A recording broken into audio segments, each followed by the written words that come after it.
வணக்கம் நண்பாஸ். அனிமேக்கு எவ்வளோ ஃபேன்ஸ் இருக்காங்களோ, அதே அளவுக்கு அனிமேஸ்லேருந்து ரிலீஸ் ஆகுற மூவிஸ் பார்க்குற ஃபேன்ஸும் இருக்காங்க. நம்ம இந்த வீடியோவில் அந்த மாதிரி அனிமேஸ்லேருந்து ரிலீஸ் ஆன மூவிஸில் அதிக அதிக அமௌண்ட்டை கிராஸ் பண்ண மூவிஸோட லிஸ்ட்டை தான் பார்க்க போகிறோம். வாங்க வீடியோக்குள்ளே போகலாம். நம்ம லிஸ்ட்டில் 10வது இடத்துல இருக்கிற மூவி என்னன்னு பார்த்தீங்கன்னா, ஜுஜுட்சு கைசன். இந்த மூவி 196.2 மில்லியன் அமெரிக்கன் டாலரை கிராஸ் பண்ணியிருக்கு. இந்த படம் 2021 ரிலீஸ் ஆகிருக்கு. நம்ம லிஸ்ட்டில் 9வது இடத்துல இருக்கிற படம் பொன்யோ. இந்த படம் 204.8 மில்லியன் அமெரிக்கன் டாலரை கிராஸ் பண்ணியிருக்கு. இந்த படம் 2008 வெளிவந்தது. நம்ம லிஸ்ட்டில் 8வது இடத்துல இருக்கிற படம் ஹவுல்ஸ் மூவிங் கேஸ்டில். இந்த படம் 237.5 மில்லியன் அமெரிக்கன் டாலரை கிராஸ் பண்ணியிருக்கு. இந்த மூவி 2004 ரிலீஸ் ஆகிருக்கு.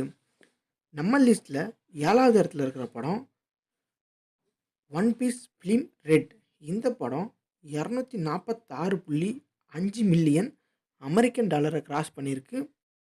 இந்த படம் 2022 ரிலீஸ் ஆகிருக்கு. நம்ம லிஸ்ட்டில் 6வது இடத்துல இருக்க படம் ஃபர்ஸ்ட் ஸ்லாம் டங்க். இந்த படம் 279 மில்லியன் அமெரிக்கன் டாலரை கிராஸ் பண்ணியிருக்கு. இந்த படம் 2002 ரிலீஸ் ஆகிருக்கு. நம்ம லிஸ்ட்டில் 5வது இடத்துல இருக்கிற படம் பாய் ஹீரோன். இந்த படம் 294.2 மில்லியன் அமெரிக்கன் டாலரை கிராஸ் பண்ணியிருக்கு. இந்த படம் 2023 ரிலீஸ் ஆகிருக்கு. நம்ம லிஸ்ட்டில் 4வது இடத்துல இருக்க படம் சுசேம். இந்த படம் 323.6 மில்லியன் அமெரிக்கன் டாலரை கிராஸ் பண்ணியிருக்கு. இந்த படம் 2022 ரிலீஸ் ஆகிருக்கு. நம்ம லிஸ்ட்டில் 3வது இடத்துல இருக்க படம் ஸ்பிரிட் அவே. இந்த படம் 395.5 மில்லியன் அமெரிக்கன் டாலரை கிராஸ் பண்ணியிருக்கு. இந்த படம் 2001 ரிலீஸ் ஆச்சு. நம்ம லிஸ்ட்டில் 2வது இடத்துல இருக்க படம் யுவர் நேம்.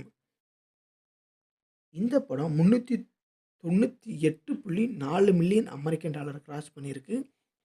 இந்த படம் 2016 ரிலீஸ் ஆகிருக்கு. நம்ம லிஸ்ட்டில் ஃபஸ்ட் இடத்துல இருக்க படம் டைமண்ட் ஸ்லேயர் முகின் ட்ரெயின். இந்த படம் 507.1 மில்லியன் அமெரிக்கன் டாலரை கிராஸ் பண்ணியிருக்கு.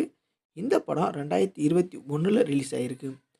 இப்போது நம்ம வீடியோவில் பார்த்த மூவிஸில் நீங்கள் எந்தெந்த படம்லாம் பார்த்துருக்கீங்க, உங்களுக்கு ஃபேவரட்டான மூவி எது அப்படிங்கிறதுலையும் கமெண்ட் பாக்ஸில் கமெண்ட் பண்ணுங்கள்.